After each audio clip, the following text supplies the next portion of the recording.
Hello and welcome to our podcast. I'm Dale Rude, and this evening we'll be talking about part 13 of the episode series Unraveling the Revelation. Before I get into our episode, I wanted to address some feedback that I have received. And once again, I thank you for all the feedback that I'm getting. Most of it has been positive, but I have heard a couple of statements that I wanted to clarify. Number one, it was pointed out that it appeared as though I was equating Brother Goodnight and his efforts to the efforts of Brother Warner. So first of all, let me say that that is absolutely not what I was trying to do. First of all, if anyone knows me, I believe in equality of the brethren. And that doesn't matter if you're a pastor, an apostle, a prophet, a teacher, evangelist, or someone that's a prayer warrior. I believe we're all equal in God's sight, and that He doesn't want us to have respecter of persons. Certainly we have different gifts, and those gifts operate in different ways. But we're all equal. As the song we sing says, we are all equal in His sight when we obey His word. And so I don't want anyone to get the impression that I am trying to lift up one and tear another down. In no way would I do that. And so I wanted to make that clear. Just because we may talk about, one reformer having a different viewpoint of the interpretation of the book of Revelation with regard to the number of church ages, that doesn't make them a good person or a bad person. They have to walk in the understanding that they have. So that was not my intent. I love and appreciate both of them. I've been to both of them's graves, and so I have great respect for all of our reformers. The second comment that I had heard that was of a little bit of a negative perspective was that by discussing some of the issues that I did in the earlier podcast, the issues that were leading to the 1930 date, that it looked like I was leaving people with the wrong impression that I may not have an appreciation for the Church of God, or that it was leaving people with a lack of hope that they didn't get things right. So let me clarify that. I am solidly a Church of Godder. Okay. What I mean by that is I've been in the Church of God, raised in the Church of God, and plan on being the Church of God until I die. And that's not just the Church of God that we're born into, but also the Church of God that we fellowship with. So when I'm in Ohio, I attend a Church of God congregation there, and when I'm in Florida, I attend a Church of God congregation here, and both of them have roots to the Church of God Reformation. I am personally persuaded of the message of unity, holiness, salvation, and the whole list. And so I have no interest in joining a denomination or being a part of any sect, including Church of God sects.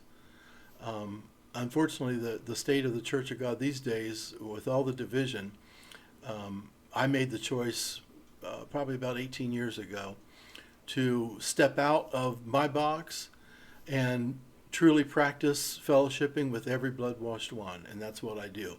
It has given me a tremendous opportunity to meet wonderful saints in pretty much all of the different groups that are out there, and to have fellowship with them. Now, there's some groups that are very closed, and they don't have that desire to work with anybody other than within themselves. That's their decision, but I'm not that way. I am open to fellowshipping every blood-washed one, and that's every blood-washed one that may attend a Church of God, or every blood-washed one that may be in a denominational church. On an individual basis, I will fellowship them. On a group basis, whether it be Church of God or a denomination or some kind of sect, I don't have any desire to fellowship a group, if you will. And that might sound a little radical to some, but that's where I'm at. But I want to make that clear. I love the Church of God, and I have great expectations One of the discussions that we had, at least touched on it, was a great earthquake, and I believe that there is a great earthquake yet ahead, and I'm excited about that. And so, my whole purpose of putting this presentation together was to really get people to think. What you're seeing here has been my journey for a number of years. I'm still on that journey. I still have a lot of questions. I probably have more questions than I do answers along this particular line. But I want to know what's true, and I am on a pursuit of truth. And so I invite anyone who sees these presentations, please, if you have any insight, if I've missed something, if I've messed something up, if I've not got something correct, or there's something else, please, by all means, contact me. I would love to meet you. I would love to talk to you. I'm a nice guy. I don't mistreat people or anything like that. So I'd love to talk to you. So please, continue, bring me some feedback, good, bad. That's what I want. I'm not offended when people give me constructive criticism or even negative things. We all are on a journey, and we're all learning. And so just wanted to clarify that to address that particular kind of feedback that I got. So let's get into our lesson. So here's the chart we've been looking at. Let me switch this here. Here's the chart we've been looking at, the sixth seal and the seventh seal charts compared. And in our last episode, we covered 1880, how that Brother Warner and company arrived at that date.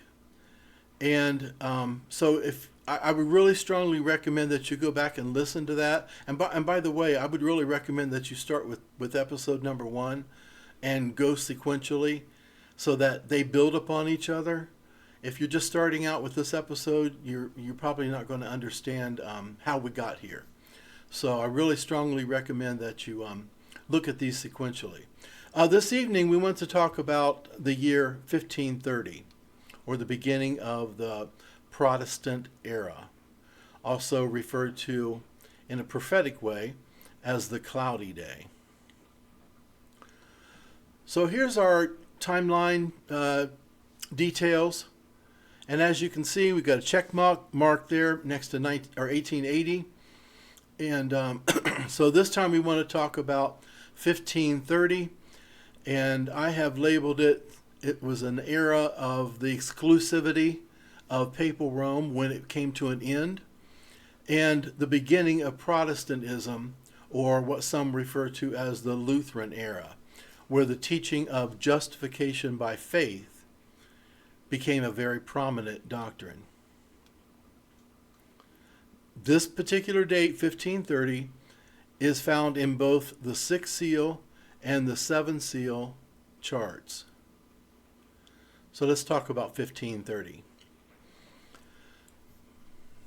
Now, I pointed out that prophecy should be looking forward, right? It's not something that we should focus on going back into history and finding things or finding dates or events, but prophecy should be going in a direction that's ahead of us.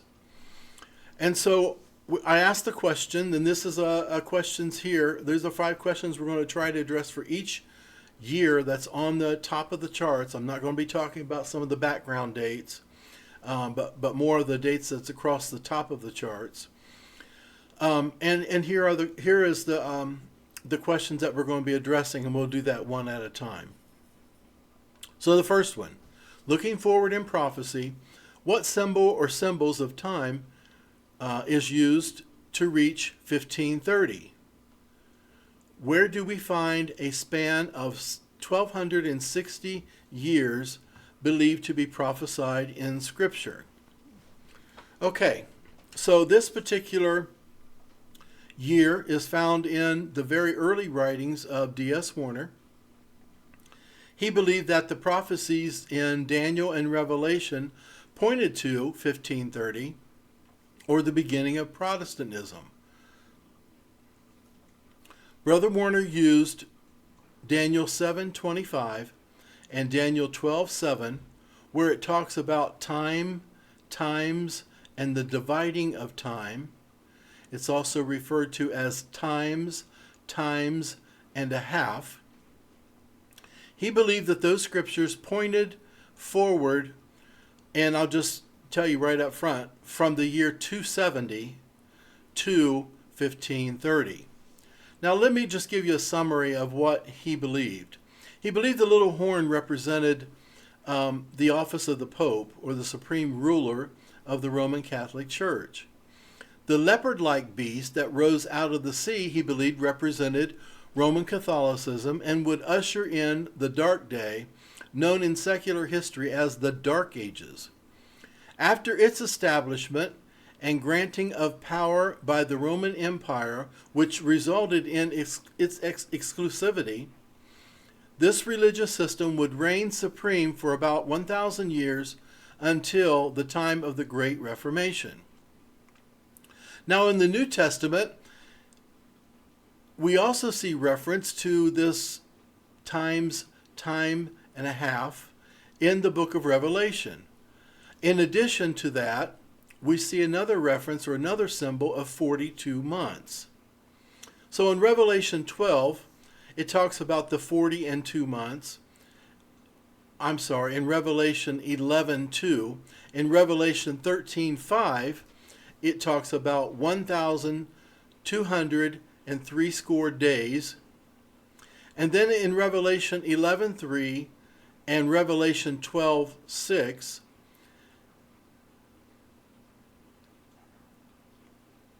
and finally, times and times, time and times and half a time. Let me start all over on that one. I'm sorry about that. In the New Testament, in Revelation 11:2 and Revelation 13:5, it talks about the 40 and 2 months. In Revelation 11:3 and also in Revelation 12:6, it talks about 1,203 score days. And then finally, in Revelation 12:14, it talks about time and times and half a time. So basically, Brother Warner matched up these two prophecies of Daniel and Revelation and believed that they were all referring to the same time period. So let me just read an explanation of that. As with the time symbol, the symbol of 42 months found in Revelation represented the same period of time, namely the formation of the Roman Catholic Church and the Dark Ages. At the end of this period, Catholicism would suffer a great defeat with the establishment of Protestantism. And so he believed that those prophecies, which are giving us a timeline, represented those events right there. Okay? Hope I made that clear. Whoops, okay. So let me break it down a little bit further, looking at the actual symbols. There may be some that's new to this kind of prophecy, and there may be like, yeah, I don't have a clue what this guy's talking about. So let me break it down for you.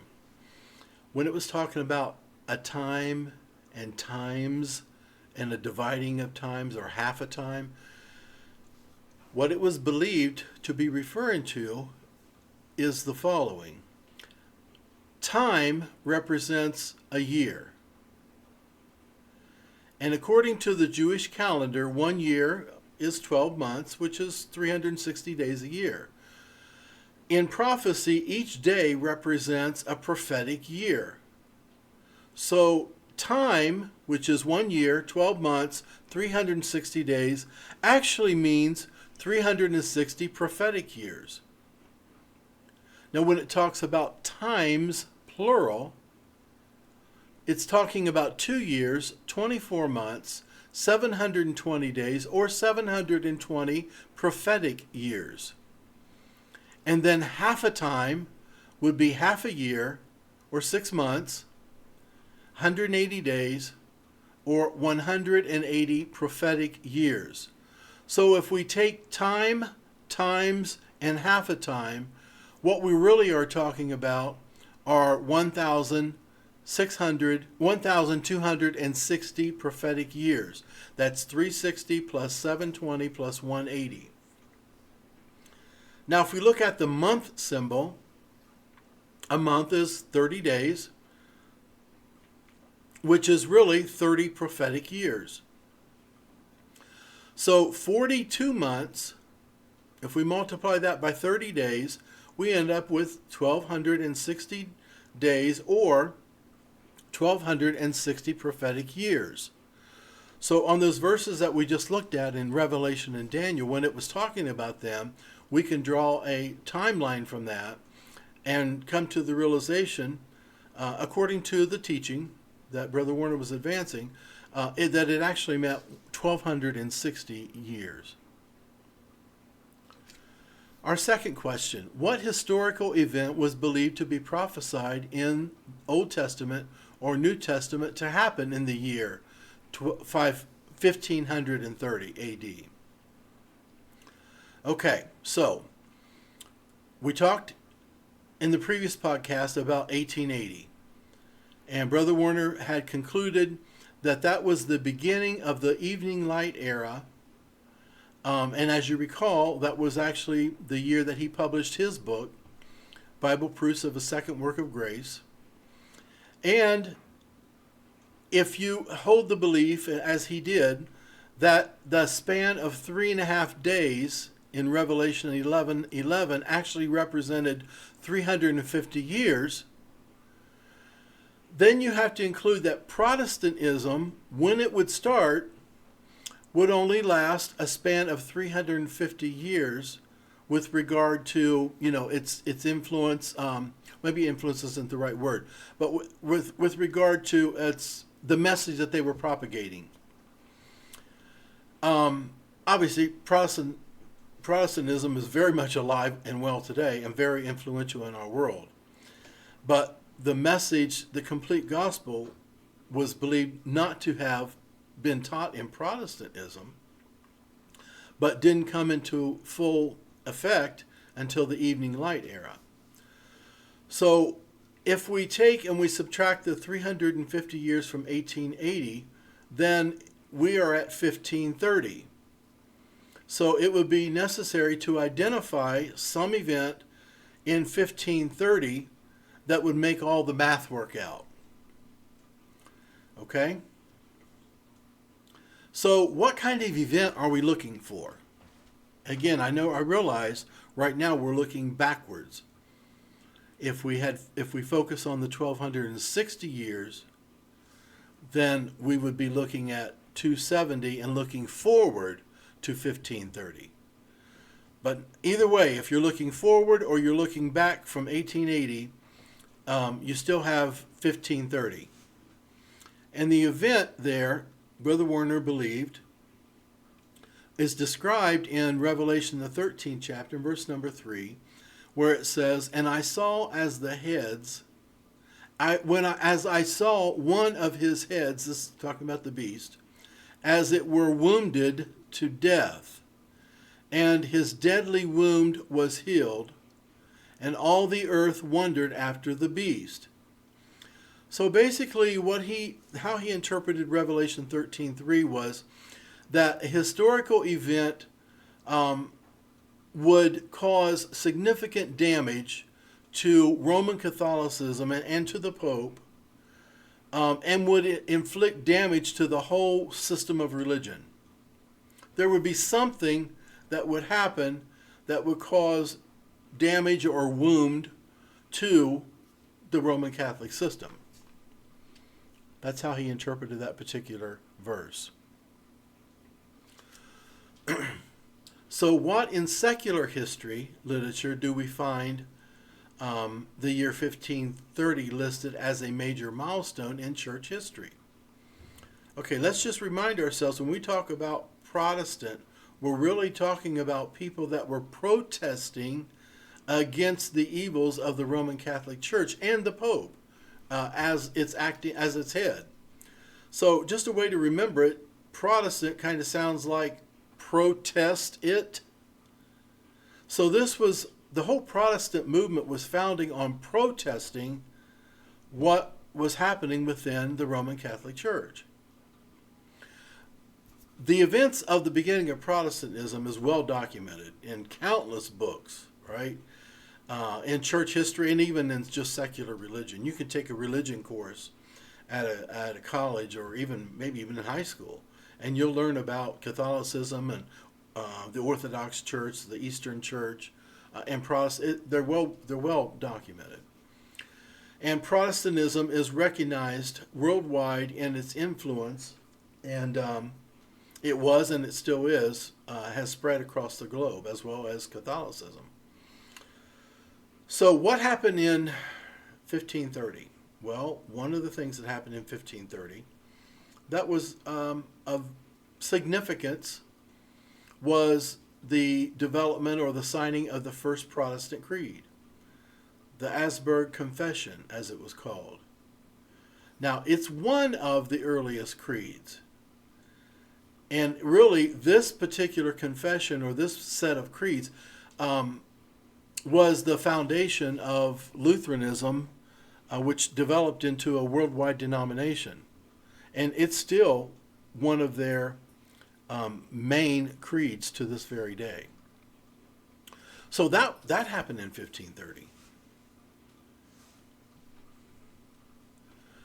In what Church of God writing do we first see 1530 AD, and who was the author? Okay, now, unless someone can help me out with this and find something earlier, when I did a search of the Gospel Trumpet papers, the first mention that I found of 1530 was in the September 15th, 1887 issue on page 4. And in reference to the approximate year, and Brother Warner would use that term, the approximate year, 270, Warner stated, so the 1260 years beginning at the time of 270, in other words, it expired in 1530.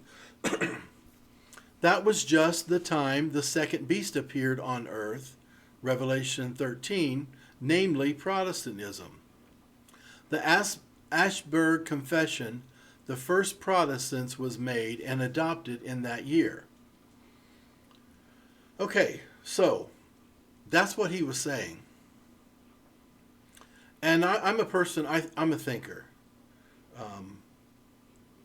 If you haven't picked up on that, you probably will. I just like to think things through and be convinced of things. So I had to ask myself, is the development of a creed, or was the development of a creed, the event that was representing the beginning of Protestantism? Is that event significant enough to have opened up this third church age? Okay. How much damage did a Lutheran creed do to the Catholic Pope? Okay. Now, as I already said earlier in my last slide, this particular confession, the Augsburg Confession, was preceded by a creed that was written by Zwingli in 1523, and that one involved 67 articles in it. And Zwingli was, I believe, a Scottish man, and I believe he was involved in developing the Reformed Church of Scotland. And so these articles were put together to help govern, if you will, the Reformed Church there. Luther also had published a smaller catechism in 1529, a year before 1530. So this wasn't the first Protestant creed. It was the defining creed with regard to the Lutheran Church, what would become the Lutheran Church, and it was certainly a Protestant creed. But is that the event? Okay, let me go to the next slide. Let's talk a little bit about the beginning of Protestantism. If you were to do a casual search of church history books that was documenting the beginning of the Great Reformation, the Great Protestant Reformation, or even if you just went to Google and you typed in what was the event that sparked the Great Reformation, nearly every one of these searches is going to lead you to the event of Martin Luther posting his 95 theses on the door of the Castle Church in Wittenberg, Germany, which occurred on October the 31st of 1517. Now they would tell you, even the Google search, I mean, do it, you can do it, I did it, and it will tell you that they believe that that was the event that was the most significant event in Protestantism, and that happened in 1517, not 1530. These 95 theses are the foundation of the Protestant Reformation. Now, what were they? What were these 95 theses? The focus was on really four main issues. Number one, selling forgiveness via the indulgences for the purpose of building a cathedral over there in Rome. Number two, the popes claimed power to distribute forgiveness. Number three, the damage indulgences caused to grieving sinners. Number four, the Bible is the ultimate Christian religious authority, and that humans can only get to heaven through faith in God, not by doing good works. Now, that's kind of a nice summary. You can actually, I actually looked at a copy of these. It looked like the original copy. I don't know if it was original or not, but you can just do a Google search and look and read them. There's 90. These things are known. This event was known worldwide, and it was what sparked the Protestant Reformation.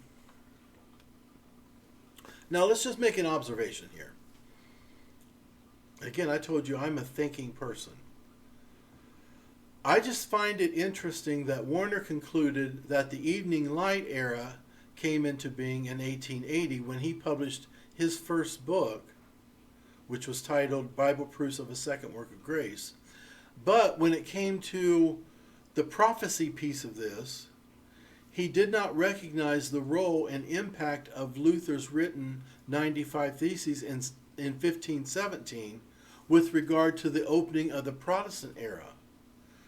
Now, I've had discussions with people. I have a lot of friends. I have a lot of friends that are ministers. Have great discussions. And we've talked about this before, and some of them have said, well, yeah, the Protestant era opened up when Martin Luther, nailed his theses to the wall, or to the door. Well, if that's true, and some of them even have thought that happened in 1530. Well, it didn't. That happened in 1517. So my mind's thinking. So Warner dated the opening of the evening light era with the writing of his book. Why wouldn't, and we all know that Warner was very strongly anti-creedal. I mean, he didn't believe in having creeds. So why would he conclude that the development of the Lutheran creed was more impactful in inflicting pain to the global power of the Pope or Catholicism? Why was that more of a wound than the 95 Theses? So we have to just, ask ourselves honest questions here. Just be transparent. Ask ourselves honest questions. Sometimes these questions that we ask, they're hard. Was it because that 1517 doesn't lead to 1880 when you add on the 350 prophetic years? That would get you to 1867. So the event seems to fit better with what actually happened, the historical significance. But the years, if we were to use that event as the baseline, then it doesn't come to 1880.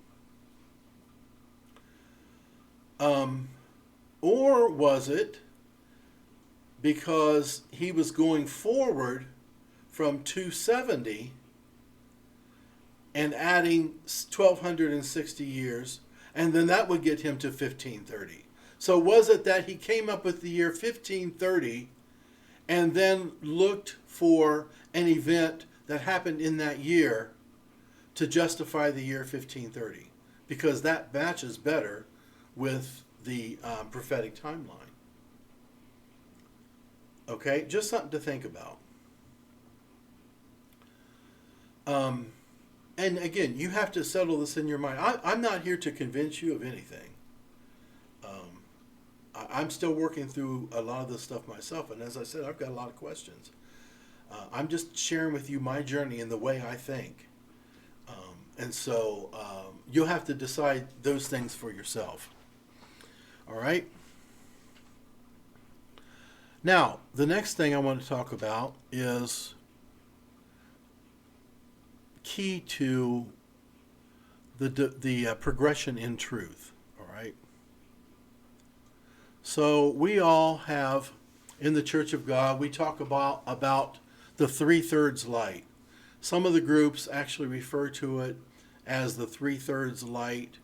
And then there's other groups that maybe don't use that expression. But they're very much aware of what that represents. And the 3/3 light, or the three pillars, if you will, teaching of the Church of God, are justification, sanctification, and unity.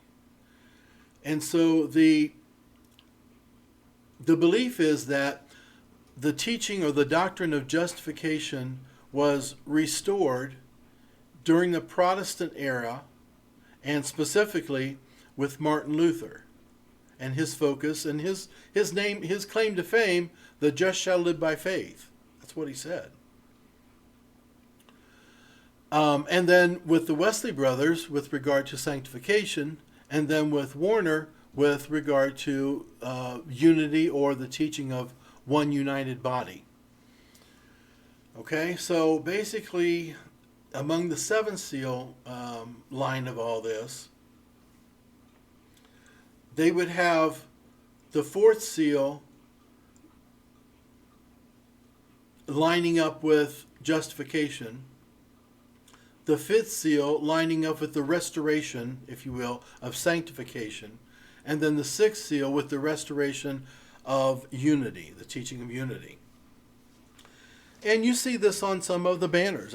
Here, this specific one here is a banner of one of the Church of God groups, and you can see right across the bottom, justification, sanctification, unity, and this particular group added truth on there. Okay? So let's talk about what Luther taught along the line of justification. Okay? So, Martin Luther was born in 1483 and died in 1546. Now, he was actually a Roman Catholic priest.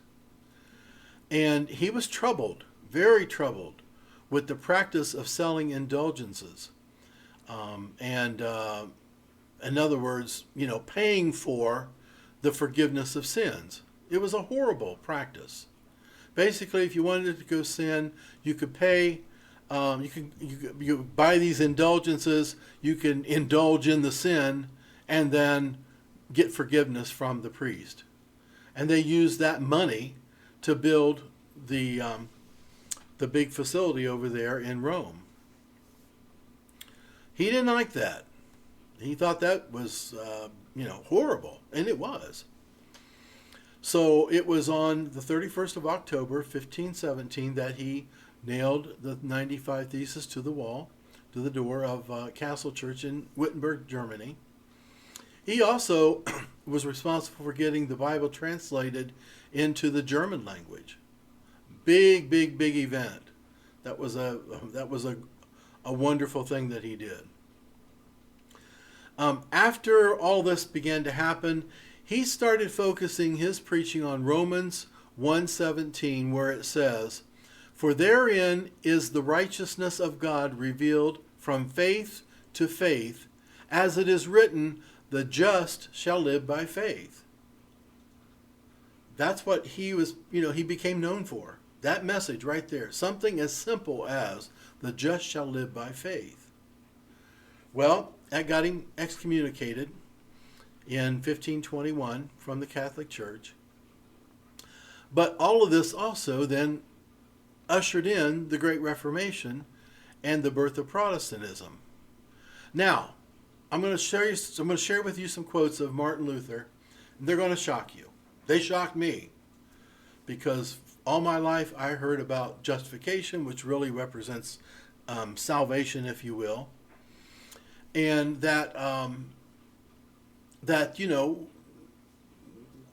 we understand what justification is. But Martin Luther, he had just come away from a very dark day, right? A very dark day.